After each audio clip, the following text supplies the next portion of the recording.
I do what are called supersets for my upper body workouts. So, how I use supersets is I use a strength training exercise combined with like either an endurance or more of a stability body weight type exercise.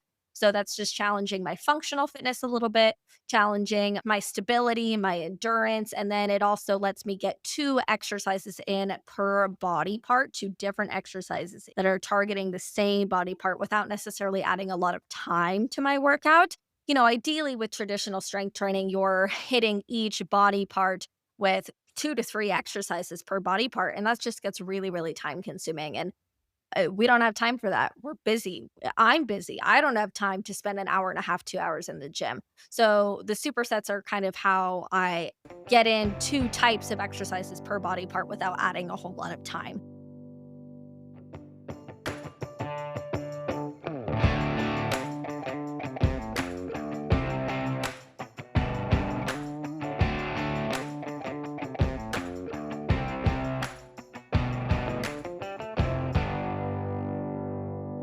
Welcome to Elevate Your Ride, the podcast dedicated to elevating your performance in the saddle. I'm Ellie, your personal trainer.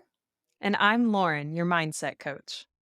Okay, you guys, we are doing another episode about my workout plan. So, in the last episode, we talked about what my actual workout schedule looks like. So, when I hit legs, when I hit upper body, when I do my Pilates, all that sort of stuff. So, on this episode, I'm going to be going through what those exercises actually look like. So, first, we will get started with my upper body. So, I do upper body strength training about once a week. And we're going to go through what the actual exercises that I do are.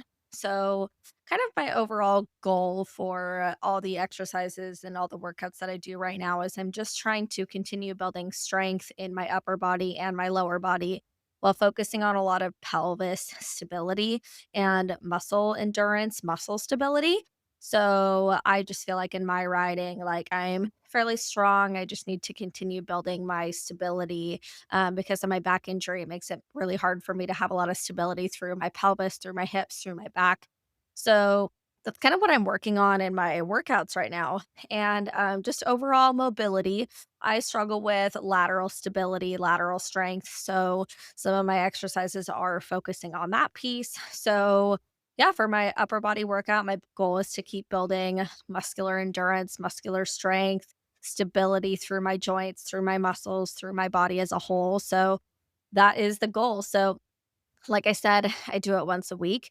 I always start off all my strength training workouts with a walk. I'll walk for 5 or 10 minutes either on the treadmill, around the house, outside. That part I just kind of leave up to how I'm feeling that day, what the weather looks like, my energy levels, all that sort of stuff.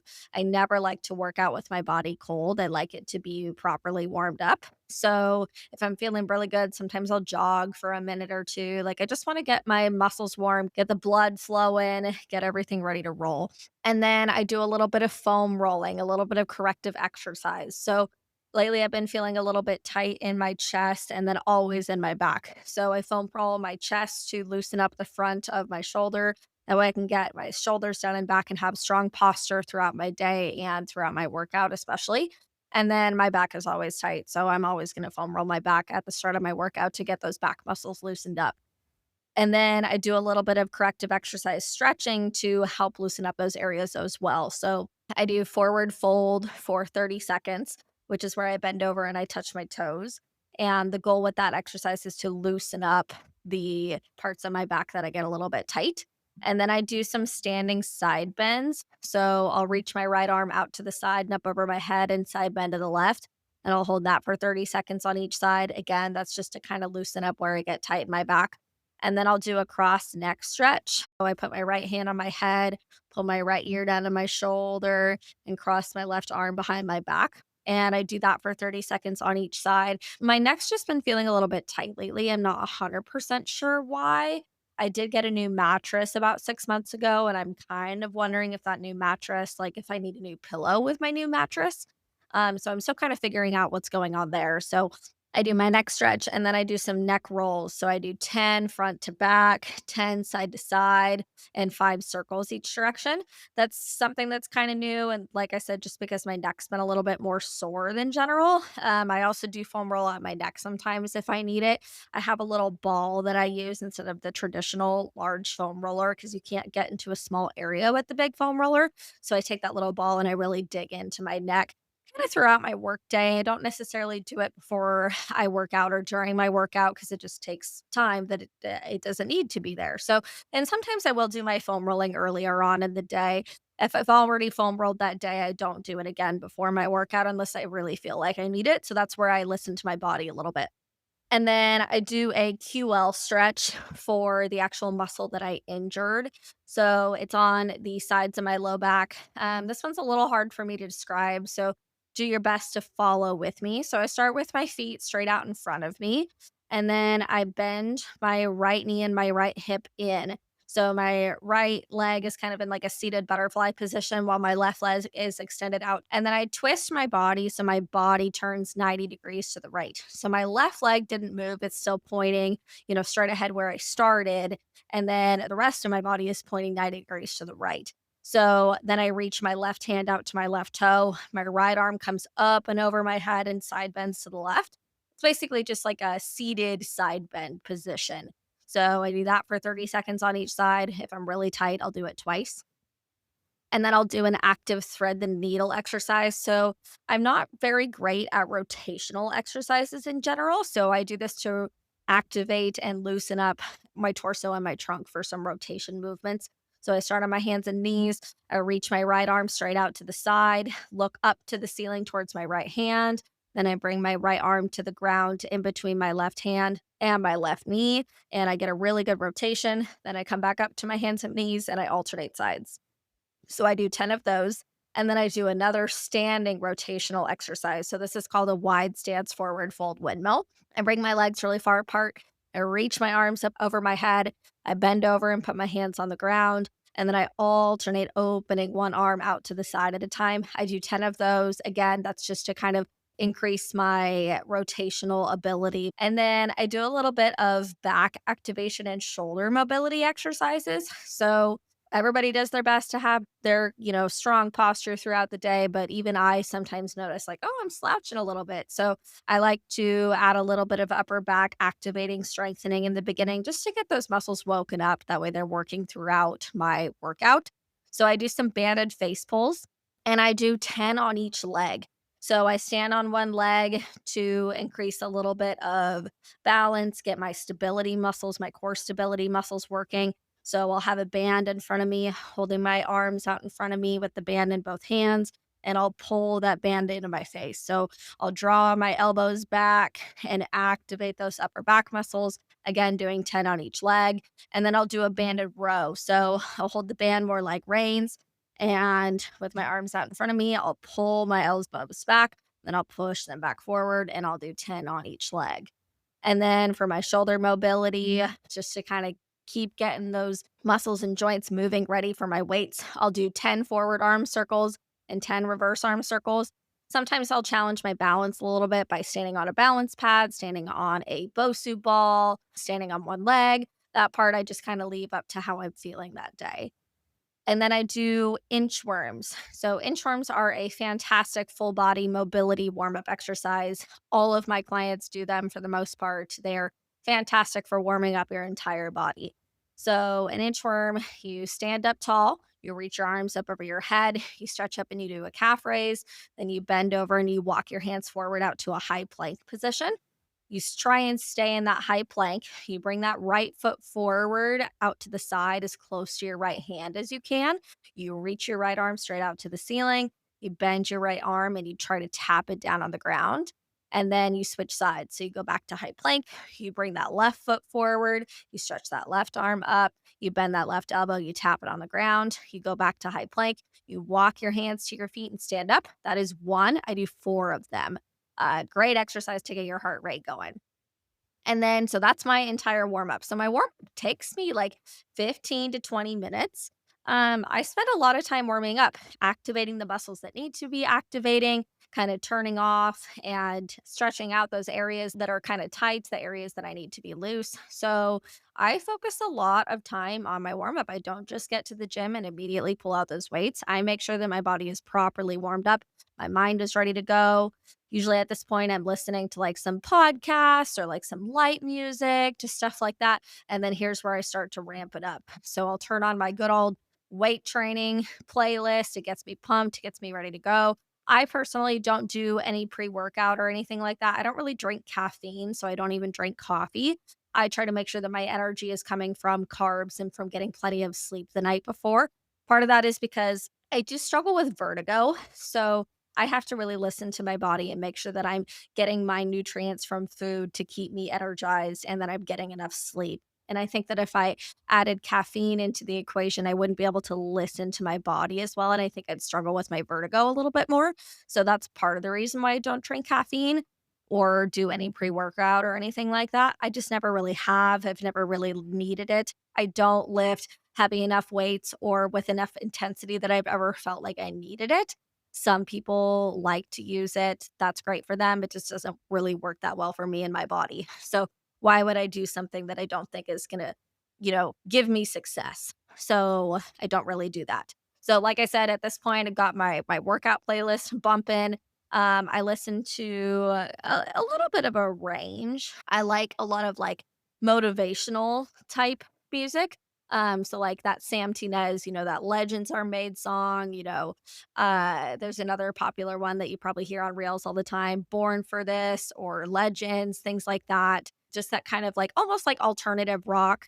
That's just motivational, gets my blood pumping. I'll listen to a little bit of rap music. I'll do a little bit of like hard rock, some Nickelback, stuff like that. Just really kind of depends on how I'm feeling for the day.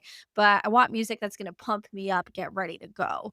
So, my first weighted exercise, so I do what are called supersets for my upper body workouts. So, how I use supersets is I use a strength training exercise combined with like either an endurance or more of a stability body weight type exercise. So that's just challenging my functional fitness a little bit, challenging my stability, my endurance, and then it also lets me get 2 exercises in per body part, 2 different exercises that are targeting the same body part without necessarily adding a lot of time to my workout. Ideally with traditional strength training, you're hitting each body part with 2 to 3 exercises per body part, and that just gets really, really time consuming, and we don't have time for that. We're busy. I'm busy. I don't have time to spend an hour and a half, 2 hours in the gym. So the supersets are kind of how I get in 2 types of exercises per body part without adding a whole lot of time. So I start with my first exercise. So I have the bench press. And then I combine that with push ups. So the bench press is weighted, designed to build strength, a traditional strength training exercise. And then the push ups are more of that functional stability, strength exercise. So I do 2 sets total for each. But so with the superset, you do a set of the first exercise and then a set of the second exercise immediately back to back. And then you rest and then you do it all over again. That's part of the reason why it doesn't take as long as I finish one exercise and I immediately move into the next exercise. And because I'm pretty fatigued, it doesn't take that long to do the second exercise. So I do my bench press. I do a set of 10 reps with 15-pound dumbbells. I could go heavier. I could go up to 20s. I have even done 25s in the past when I was really strong. I'm still working on getting my strength back.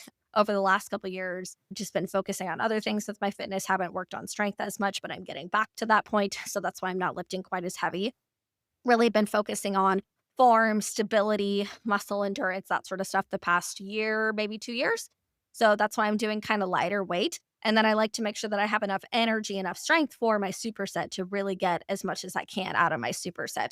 So I do my first set of 10 reps for the bench press with my 15-pound dumbbells. As soon as I finish that last rep, I set my weights down and I move into my push ups. So, depending on how strong I feel that day, if I don't feel particularly strong, like if I'm in that week during my cycle where I'm not feeling very strong, or maybe I'm kind of tired, I might go and do like knee push ups or bar push ups or bench push ups instead. But I try to do full level normal push ups. And I'm doing as many as I can until failure with good form. So that's that first set. And then I'll rest for 30 to 60 seconds, grab a sip of water, and then I'll do it all over again. So technically you could technically say I'm doing 4 sets for my chest. And that just works really well for my body. So then I move on to shoulders. So I do an overhead press combined with a front raise to a lateral raise. So for my overhead press, I'm actually only going to be doing one set of these as opposed to two. And the reason why is my superset is really long, really drawn out. So I don't feel like I need to do two sets of them because it's so shoulder heavy.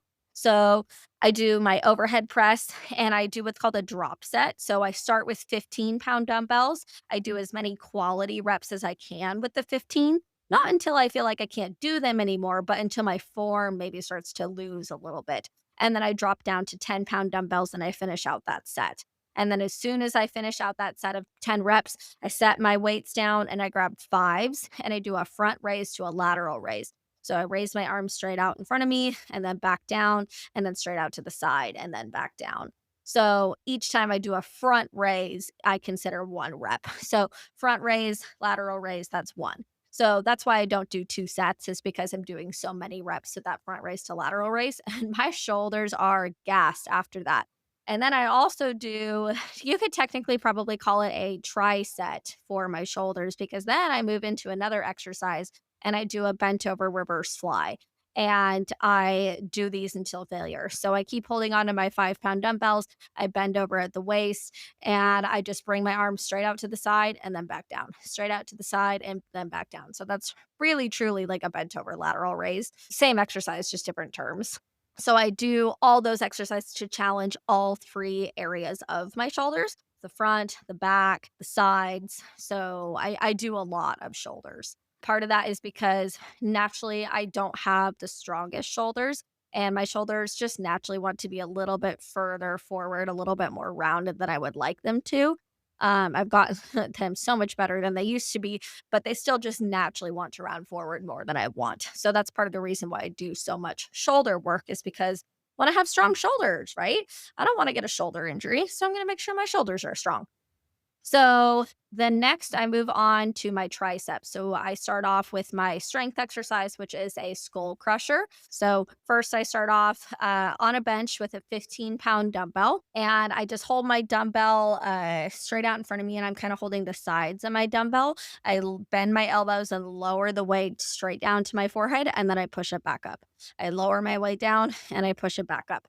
You can do these with like mini barbells, like a 20 or a 30. But I find that if I do a lower weight with a dumbbell and I hold the sides of it as opposed to holding like the bar with your wrist facing away from you, I find that holding the sides of the dumbbell really isolates to that tricep muscle more. So I don't have to use as heavy of weight.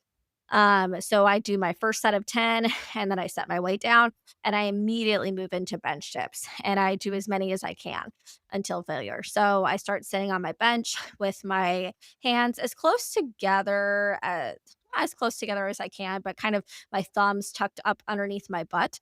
And then I walk my feet forward, bring my butt forward off the bench. I bend my elbows and straighten my elbows to doing a bench dip. And I do as many as I can. And those suck, let me tell you.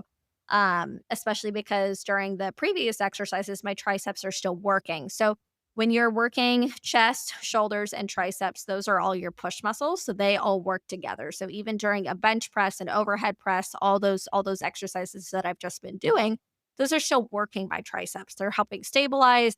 They're helping my chest and my shoulders with the movement. So my triceps are pretty gassed by this point. So those bench dips, man, those are tough. So I finished that first set, rest for a little bit, grab a sip of water, and then I move on to my second set. So I do it all over again. And by that second set, man, I might only get 5 or 6 in before I'm like, oh my gosh, this is a lot. I cannot do anymore. So that's it for all my push exercises. And then I move into my pull exercises. So this is back and biceps. Those are your pull muscles. So these muscle groups work together, which is why I have my workout set up the way I do. I do push first and pull second. I do personally my push first because I'm a little bit weaker in my push muscles than my pull muscles. So I do them first so they're not quite as fatigued. First, I start off with my first superset for my back. So I'm technically doing 4 sets for this one because I'm doing 2 sets on each side. So I'm doing a bench single arm dumbbell row.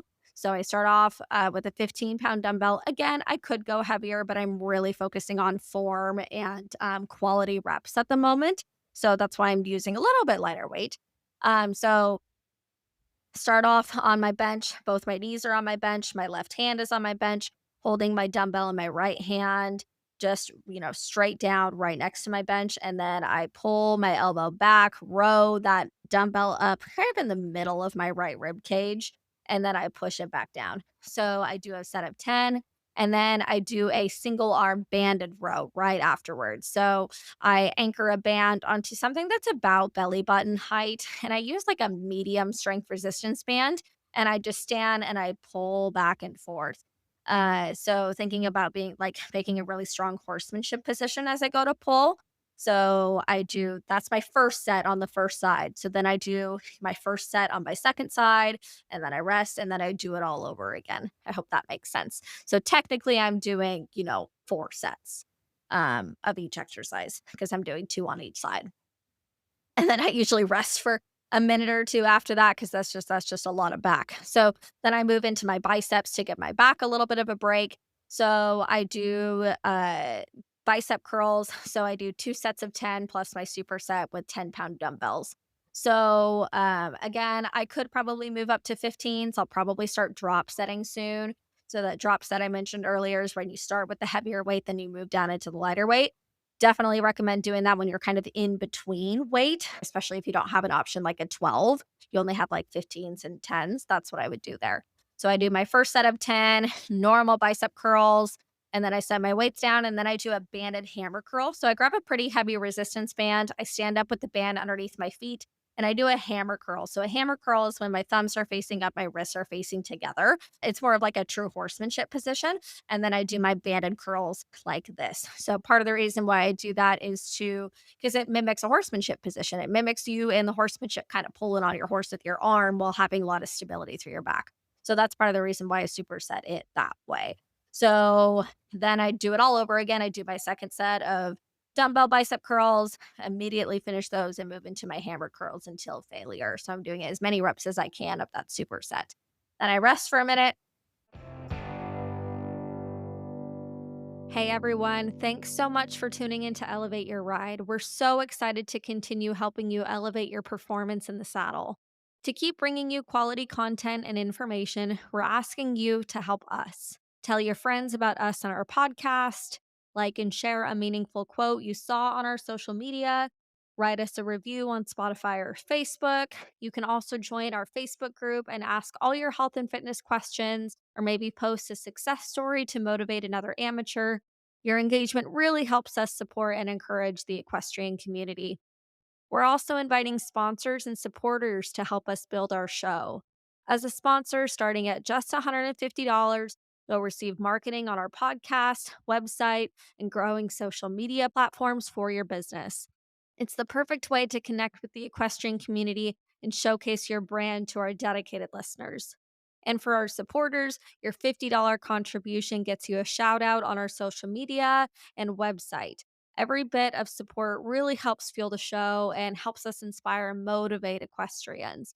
So, if you're interested in learning more about that, you can scroll down to the show notes of this episode and look for the Become a Supporter or Become a Sponsor links and click on those to get some more information. Thank you for listening. We can't wait to continue expanding our platform and helping you elevate your ride. Hey, Elevate Your Ride fans. Are you loving our show and looking for a way to show your support? Check out our line of Elevate Your Ride merchandise. From stylish t shirts to cozy hoodies to journals and hats, we have everything you need to represent your favorite podcast. Ready to gear up? Click on the Buy Our Merchandise Here link in the podcast notes, or head on over to our website, elevateyourride.co, and click on the Store tab. Thank you for your support. Make sure to like, follow, and share our platform with your friends. By this point in my workout, I'm probably about 30 minutes into weight training. So I'm starting to get a little bit tired. Sometimes I will bring like a little bit of like a sugar to have at this point in my workout, especially if I started my workout a little bit dizzy. With my vertigo, sometimes if I haven't eaten quite enough or it's been a little bit too long before I ate, like an hour, I'll bring like some gummy bears or gummy worms or something quick that digestible sugar that my body can quickly use for energy. So, but that by this point, if I'm not feeling too hot, then I'll eat a couple pieces of candy, something like that, just to give me a little bit of oomph to finish out my workout strong. That's just what works well for my body. Listen to yours. It might not work well for you, but it works for me. So then I move into some lower back exercises. So first I do a standing back extension. This exercise is one of my favorites. There are actual benches that are set up for this exercise, but I actually just use a squat rack with a bar. So I set up the bar on the squat rack so that it is right at like hip level, waist level. And then I grab a 10-pound plate, sometimes a little bit heavier, maybe a 25 if I'm really feeling strong and my back is feeling pretty good that day. I stand right in front of that bar, so my hip bones are right against that bar. I keep my back really flat. I bend over at the waist and then I stand back up.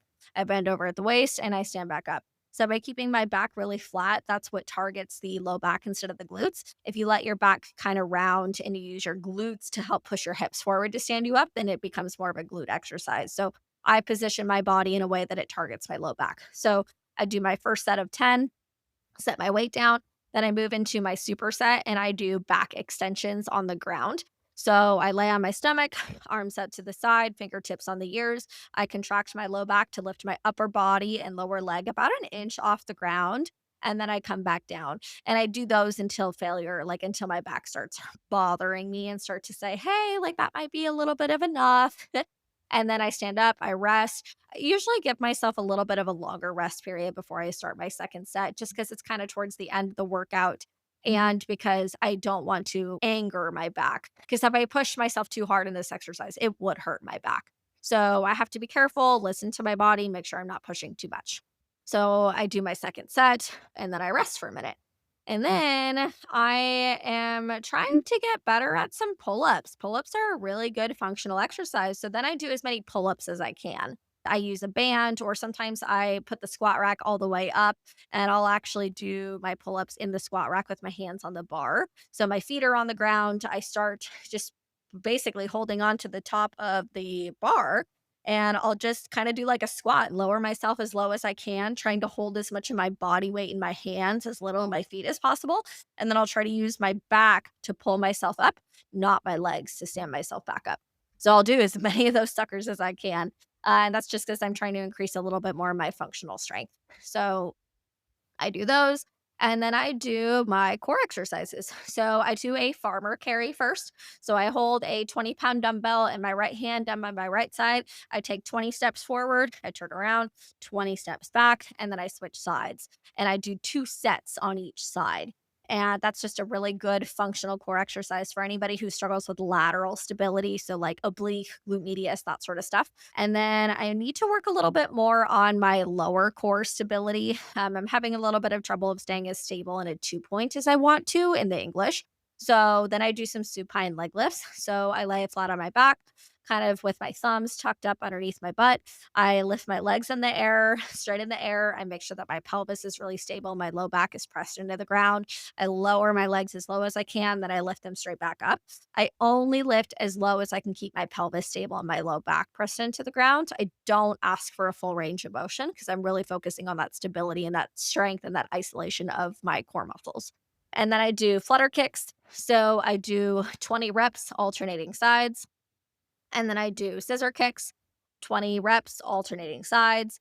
And then I do leg circles. So laying flat on my back, I push my feet together and I just draw a small circle and I go 10 reps each direction. Oh my God, that is so killer. And then I do a supine leg hold. So laying flat on my back, I just lift my legs in the air about 45 degrees, maybe a little bit higher if I'm feeling a little bit weak. I just hold it for about 20 seconds or until failure. If I feel my back starting to lift off the ground, then I don't finish it. And then I do a little bit of stretching. So I hug my knees into my chest for 30 seconds to loosen up my back. I do a thread the needle, but instead of making it active like I did in my warm up, I hold it for 30 seconds on each side. I do my QL stretch again for 30 seconds on each side. I do a supine overhead stretch. So I lay flat on my back, knees bent, feet on the floor. I just stretch my arms straight up over my head and let my hands rest on the ground. Stretch out my back, stretch out my chest. And then I slide my hands down into an open chest rest position. So arms out to the side, fingertips on the ears. I stay there for 30 seconds to open up my chest. And then I stand up and I do forward fold, hold that for 30 seconds to release tension in my back. And then I do a shoulder stretch and a tricep stretch. And that is my entire upper body workout. So it takes me about an hour, maybe an hour and a half if I'm really taking my time. If I didn't do my foam rolling earlier in the day, that'll add on a couple minutes. So I try to not be in the gym for longer than an hour. Sometimes it's an hour 15, sometimes it's an hour 30. Sometimes I'll do a little bit of extra stuff, do a little intuitive exercise if my body's feeling good or if I feel like I need something extra. So I just kind of listen to my body, but that's the main routine that I do. And I do that once a week. And then next, I'm going to move on to legs. So, again, legs I do once a week. My goal with my leg workout is to build pelvis stability, lateral stability, strength, mobility. I'm getting a lot stronger, a lot more stable through my legs and through my hips, but I want more. My warm up is pretty similar. I do my walk, I do my foam rolling. I also add in a little bit of hip flexor and inner thigh foam rolling if I feel like I need it on my leg day. And then the stretches are pretty similar. I do my forward fold for 30 seconds. I do my QL stretch for 30 seconds.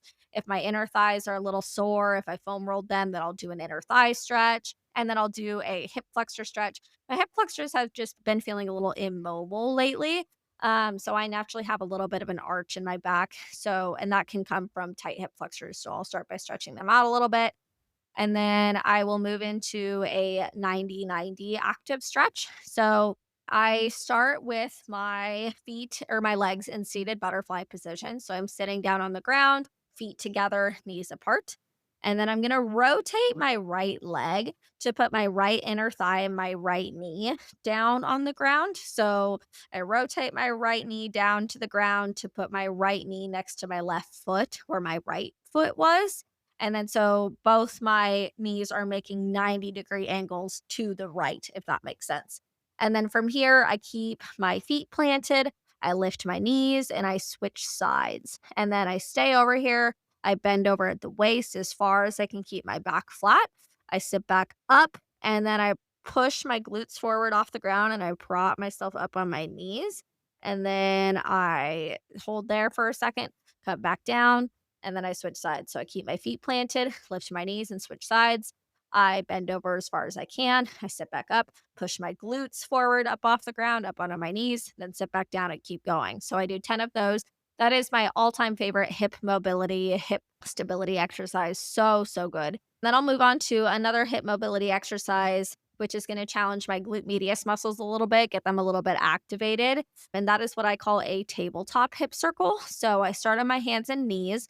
I pick my right knee just barely up off the ground and I draw a circle with my right hip and I let my right knee and my right foot follow that circle. And I do 10 reps each direction, each leg. Like I said, one of my favorite hip mobility, strength, stability exercises to do in a warm up.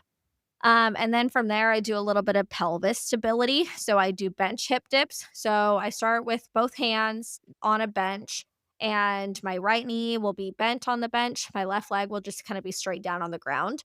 And then I use the left side of my low back and my pelvis to hike up my left hip and pull that left foot up off the ground an inch or two. And then I push it back down to the ground. And then I lift it back up. Then I push it back down. And I do 10 on each side. And then I do a standing hip dip. So I'll stand either holding onto a wall or my hands on my hips, depending on how balanced I feel that day. And I'll stand on my right leg and I'll just kind of keep my left knee a little bit bent to keep it off the ground. I'll hike my left hip up and then I'll push it down. Hike it up, push it down. Again, that's just to kind of increase my balance and to get my pelvis kind of working on some stability. So I'll do 10 of those on each side.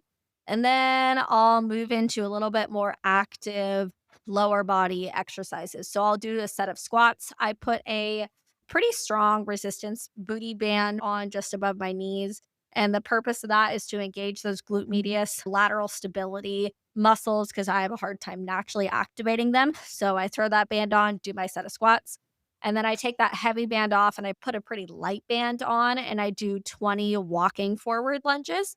So that band again is just going to challenge me laterally. And then I throw my heavy band back on and I do a banded lateral walk.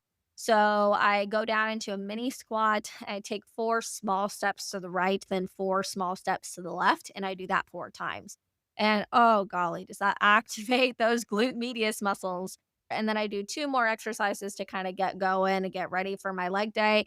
I do a deep side lunge. I do 10 on each side. I just do that because side lunges are really hard for me but they're really good for me. So I do them in my warm up before I'm too tired because it's an exercise that I really struggle with. So I do 10 of those alternating sides. And then I do the inchworms again. So I do 4 of those. Again, I take quite a long time to warm up. I make sure that all my I's are dotted, T's are crossed for my body. So that's the warm up that I need to properly do a strength training workout. I know it seems long, but I'd rather have a really strong warm up and a little bit shorter workout than a really short warm up and a longer workout. It's just not going to pay off in the long term. So again, I do supersets. My first superset is some squats. I put that strong booty band back on. I grab a 20-pound dumbbell. I do my first set of 10 reps with my dumbbell. And then I immediately set my dumbbell down and I do squat pulses for my superset. So I go down into a really deep squat, pulse up and down as long as I can, stand back up, rest for a minute. And I have that band on still during my squats. So it's really, really challenging for the stability of my glutes and for the strength in my legs. So if you feel like you need stronger legs for the English, 10 out of 10 recommend that superset combo exercise. And then I move on into some split squats. So a little bit of hamstring action. So I do 1 set of 10 on each side plus my superset. So I do pretty lightweight for this one. I'm doing 10s right now just because I want to make sure that I'm getting a really strong range of motion and that I'm keeping my pelvis really steady. So a lot of times in a split squat, people will let the pelvis of the back leg kind of drop. So I'm making sure that I'm really focusing on keeping my pelvis stable because that's one of my goals right now. So that's why I'm doing a little bit lighter weight.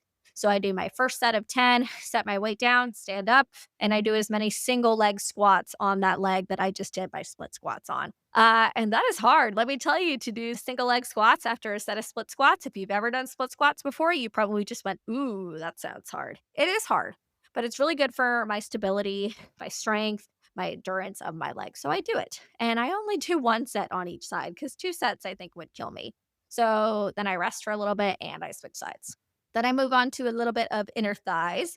So I do some plie squats. So I grab a 25-pound dumbbell, do my first set of 10, then I set my weight down and I do plie squat pulses. So I go down really deep into a plie squat. Oh, and then a plie squat is a squat with your legs really far apart and your toes turned out to activate the inner thighs.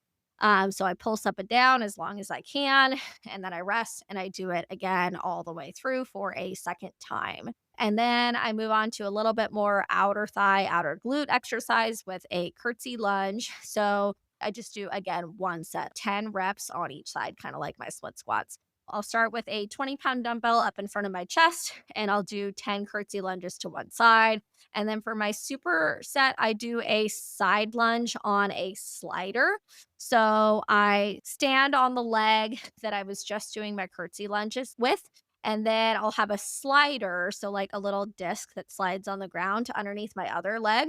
And I'll go down into a side lunge. So, kind of like a single leg squat. So, I squat down on the standing leg, the leg I just did my curtsy lunge on, and I'll push that slider as far out to the side as I can. Then I pull it back in. I do as many of those as I can on each side. Those are killer. Oh my God. And then I switch sides and do it on the other side. Hi, everyone. It's your personal trainer, Ellie. If you're looking to become a stronger, more balanced, and flexible rider, I'm here to help. I offer virtual personal training sessions and customized workout plans that you can complete on your own. As a fellow competitor, I understand the physical demands riding requires, and my goal is to help you perform your best for your horse, whether you're preparing for a show or just want to improve your everyday rides. Visit lopendowntherailfitness.com or click on my website tab in the notes of this podcast episode to learn more. Let's work together to elevate your ride. Are you looking for that extra competitive edge, struggling with show pin anxiety, or looking to set and achieve meaningful goals with your horse? Schedule a session with me, Lauren, your dedicated mindset coach. As an experienced competitor, I understand the mental demands required to excel at the highest level, and am here to support you in building a plan to help you stay accountable and reaching those goals. For more information, check out laurencervelli.com or click on the website link in our show notes. Let's work together to elevate your ride. And the next I moved into a little bit of calves. So I do 20-pound dumbbells in my hands down by my sides. I do my first set of 10 reps. And then for my superset, I try not to do this very often, but I just think it's necessary for this exercise. So my first exercise I do, on both legs. And then my superset, I actually do a set of single leg calf raises on each side. I try not to do that just because the point of the superset is to really challenge the endurance, and when you're doing one side at a time for a superset after a double-sided exercise, it's just not gonna challenge that second side quite as much, but I do that for this exercise because I do single leg calf raises, and oh my god, those are hard. So I set my weights down, I stand on my right leg, and I hold my left leg just kind of out in front of me, and then I do single leg calf raises on that first side, as many as I can, and then I switch sides. And then I do it all over again. So I do that twice. And that is killer. If you've never done a single leg calf raise, treat yourself. It's hard. All right. Next, I move into some glutes. So I really like me a good single leg RDL. If you have any interest in building a strong looking backside, you need some single leg RDLs in your life. So I use two 20-pound dumbbells. I have used all the way up to 30s before, but again, not really focusing on how heavy I can lift right now, really just focusing on my stability and my endurance. So I do a set of 10 on one side, and then I superset with single leg glute bridges on that same side. So if I'm standing on my right legs for my single leg RDLs for the first set, I do single leg glute bridges with my right leg for my superset, and then I switch sides. And I only do that once on each side.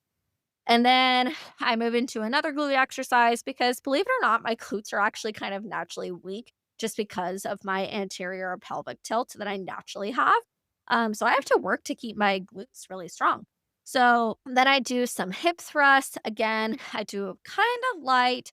Any true weightlifter would look at me and think that I'm ridiculous for doing hip thrusts. It's this light, but this is just what I do right now because I'm really trying to build that glute stability. So I put a level 4 booty band on and I just put a 20-pound dumbbell in my lap. I don't do a big heavy barbell.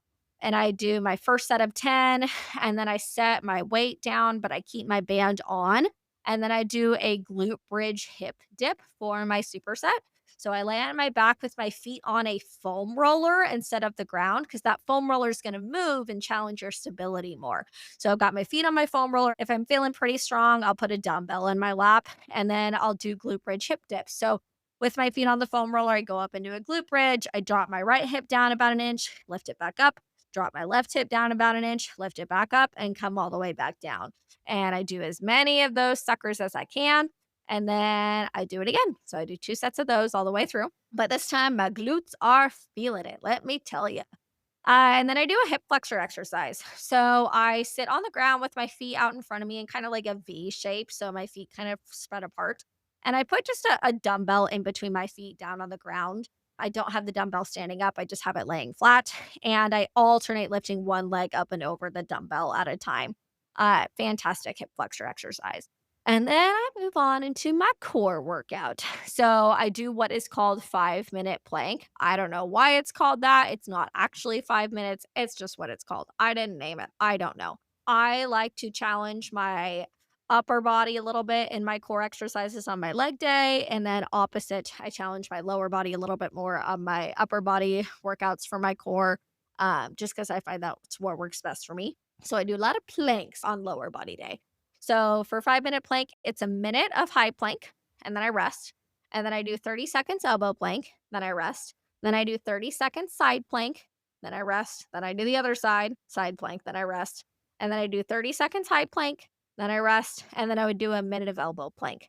And I'll usually make those planks a little bit challenging on myself by adding in a booty band or putting my feet on a balance pad, or I'll add some movement into my planks. Like I usually do challenge myself in another way. I just kind of leave that up to me and how I'm feeling that day.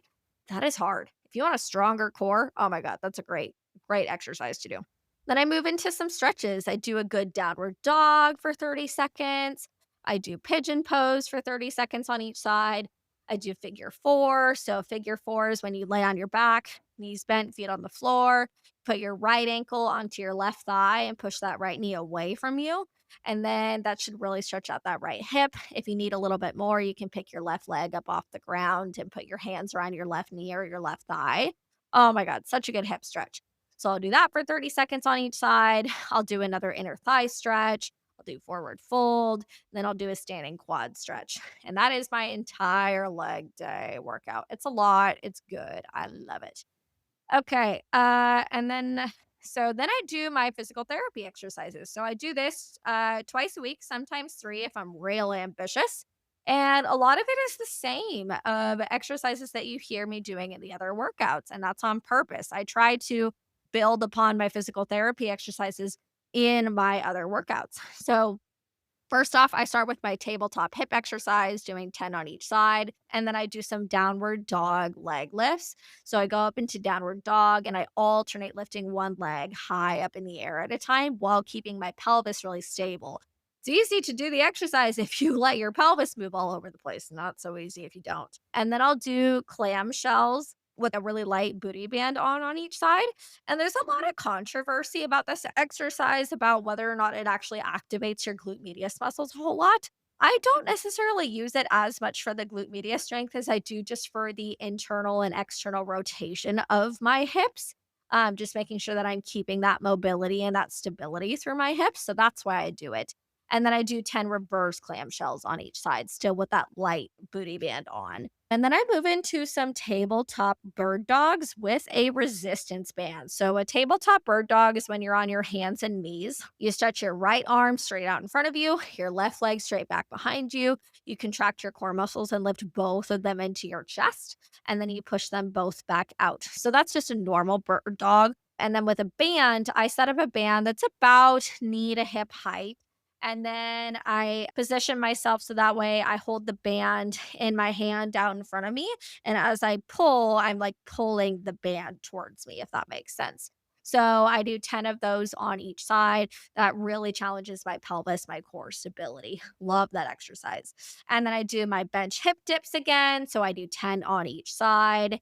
And then I do a seated banded adductor and abductor exercise. So this one, you're just going to have to try your best to follow along. So adductors are your inner thighs, abductors are outer thigh, outer glute. Okay, so I sit on my bench and I use that same resistance band that I just used for my bird dogs. And I position myself so that way when I'm sitting on the bench, if I put the band around my right thigh, there'd be tension on the band pulling my knee apart. Okay. So then I'm sitting on my bench and I put a slider underneath my right foot. So a little disc that will move on the carpet.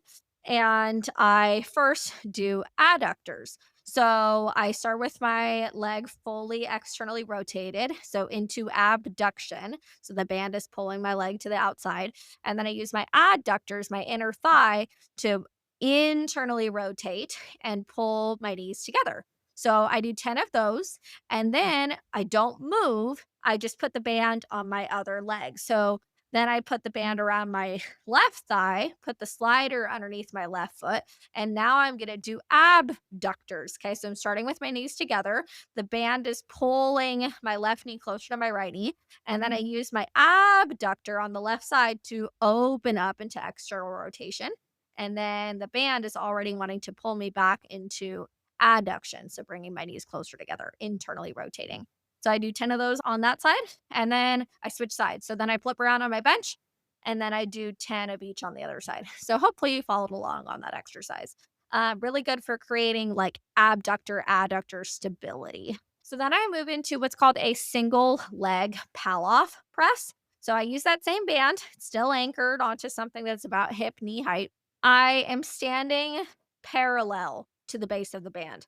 So the band is anchored onto something to my right. It's not in front of me, it's not behind me, it's to my right. And I stand as far away from the base of the band as I can without that band pulling me to the side. So I'm holding that band in my hands in front of my belly button. And then I stand on my right leg and I do a Palloff press. So I push the band away from my belly button and then I pull it back to my belly button. Push it, then I pull it. Okay. I do 10 of that on each leg, each direction. So after I finish that first 10 reps, I don't turn around. I just switch legs. So now I'm standing on my left leg and I push, then I pull. I push, then I pull.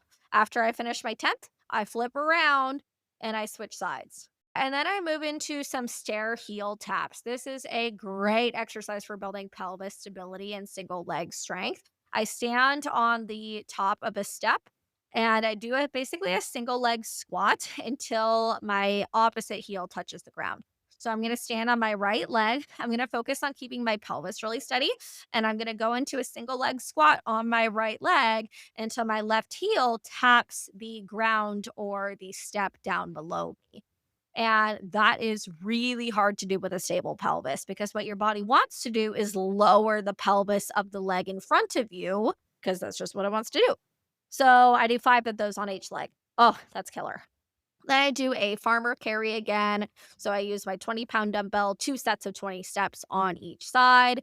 Then I do my banded lateral walk. So I put on that heavy resistance band. I do 4 sets of 4 steps to the right and 4 steps to the left. And then I do a Copenhagen plank. Oh my God. This is probably the hardest exercise that I do and that I give out to my clients. It is consistently one of the least favorite exercises across the board with my clients. A Copenhagen plank is an elevated side plank. Okay. So I've got a bench. I'm going to start by laying on my left side in a side plank position. Okay. So propped up on my left elbow, my body's fully straight, but I'm on my left side. And I have my feet underneath the bench. So I'm perpendicular to the bench with my feet underneath it. Okay. I'm going to put my right leg, my top leg, on top of the bench. Okay, so I'm still on my side plank. Now I just have my right foot elevated onto that bench. Then I'm going to lift up into my side plank and I'm going to lift my left leg all the way up to my right leg underneath the bench. Okay, so I'm in my side plank. My right leg is on top of the bench. My left leg is underneath the bench. And I only have up until maybe about a quarter to a third of the way of my lower leg on the bench. So not just my ankle, but not all the way up to the knee. I do 2 sets of 20 seconds on each side. If you're listening to that and you think that that sounds easy, go try it correctly. Keeping your spine straight, keeping your pelvis tucked in, keeping your legs straight. Oh my God, so hard. Killer. So that's the end. I say that for the very end of my physical therapy. So it takes me about 30 minutes. I do it twice a week, usually on Mondays and Wednesdays with my horse trainer. So that is my main workout schedule that is very, very always consistent. I'm always going to do those things. And then what I leave up to a little bit of variation is I do Pilates, which is full body once a week. So I go to an actual Pilates class. And so I can't really give you the exact exercises because it changes week to week, but it's full body strength stability type exercises. So that way I'm hitting my upper and my lower body twice a week with strength stability training without actually having to do it 4 times a week. So I do that. And then I do like a mobility slash yoga routine twice a week. And I don't have a specific routine that I follow because I try to make that as intuitive as possible. I just kind of listen to my body and kind of say, like, what's been kind of sore, what's been a little tight, where am I a little immobile, like, what needs stretched. And I usually make that about 30 or so minutes. And I usually foam roll before that. So I foam roll probably 3 to 4 times a week, just kind of as needed based on how I'm feeling. If I'm getting kind of tight anywhere, I'll do a little bit extra. If I'm feeling pretty loose, pretty good, maybe I'll do it only once or twice a week. So those pieces I just leave up to how I'm feeling, but I make sure that I still do them. And then I run once a week for about a mile. So I usually combine that either with a Pilates workout or with a mobility workout. So usually my routine is Monday in the morning, I do my PT. And then in the evening, I do my leg day workout. On Tuesday, I usually do maybe a little bit of mobility and my upper body workout. Wednesday or Thursday is either an off day or like a rest day. So sometimes it switches between which day is which on Wednesday or Thursday. So maybe I'll do Pilates Wednesday and then I'll do like mobility and a run on Thursday. Or maybe I'll do Pilates and a run on Wednesday and then just a mobility or a true rest day on Thursday. That is just kind of up to how my week is looking and how full the Pilates classes are. And then Friday, I go out to the barn and I ride usually about 2 horses. And I'm also lunging and doing showmanship with those 2 horses. So that's a pretty good workout. And then Saturday, again, I go and I ride, usually only 1 horse, and I do showmanship and lunging as well. And then I usually go line dancing either on Friday or Saturday night. That is such good cardio, so much fun. I go out for a couple hours, I don't drink. I just go out with my friends and dance my little heart out, and it is so much fun.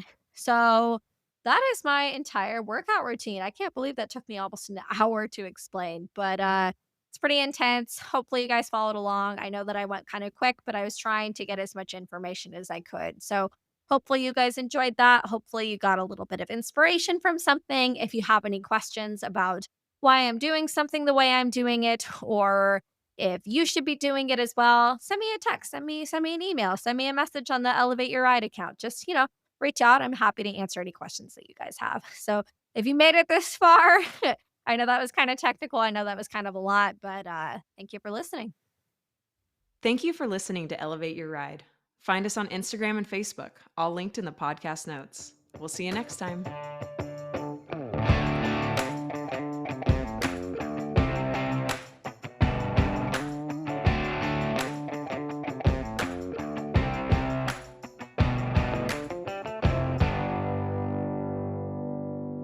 The information provided by Elevate Your Ride is for educational and informational purposes only and is not intended as medical or professional advice.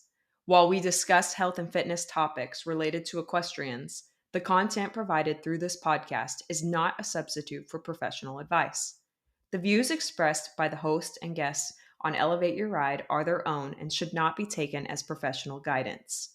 We strive to provide accurate and up to date information, but we cannot guarantee that the information will be applicable to every individual listener or that it reflects the most current research or guidelines. Before making any changes to your health and fitness routine, we strongly recommend consulting with a qualified professional who can provide personalized advice based on your individual needs and circumstances. Elevate Your Ride and its creators will not be liable for any direct, indirect, consequential, special, exemplary, or other damages arising from the use of information on this podcast. Thank you for listening to Elevate Your Ride. We are committed to providing high quality content and appreciate your trust in us as a source of information for your health and fitness journey.